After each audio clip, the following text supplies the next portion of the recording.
Доколку деночната политика не се олесни барем да остане на истото ниво како што е и во моментов, ова се дел од очекувањата на бизнис секторот од новата влада. Партиите кои ќе ја формираат владата во предизборието беа на гости кај македонските работодавци, со презентирање на нацрт програмите во делот на економијата.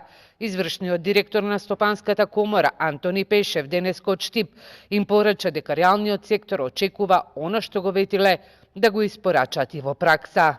Она што е битно е да некои работи кои на бизнисот му смета, тоа е воведувањето на некакви вештачки лимити во делот на работењето во недела, работењето од дома, флексибилното работно време и работи кои во делот на Законот за работни односи не се предвидени, би требало да си додат на свое место. Држава како Македонија, која има потреба за висок економски раст, не може да си дозволи луксус да работи многу малку, да работи неефикасно, да работната сила не е едуцирана. Стопанството смета дека дуалното образование во средните стручни училишта веќе дава резултати.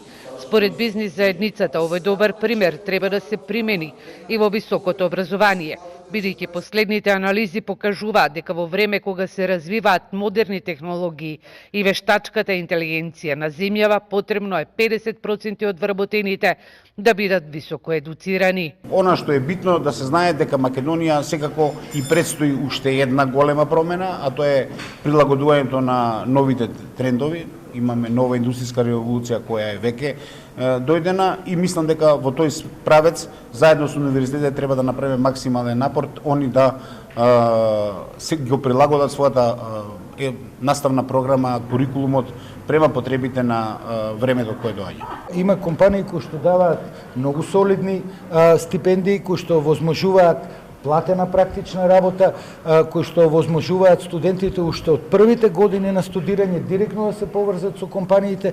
Сигурен сум дека тоа ќе биде од голем бенефит и за студентите, бидејќи тие од веднаш по запишувањето на факултет може да си изберат идната кариера, но и за компаниите, бидејќи пак тие може да изберат тоа што е најдобро за нив и нивните бизниси.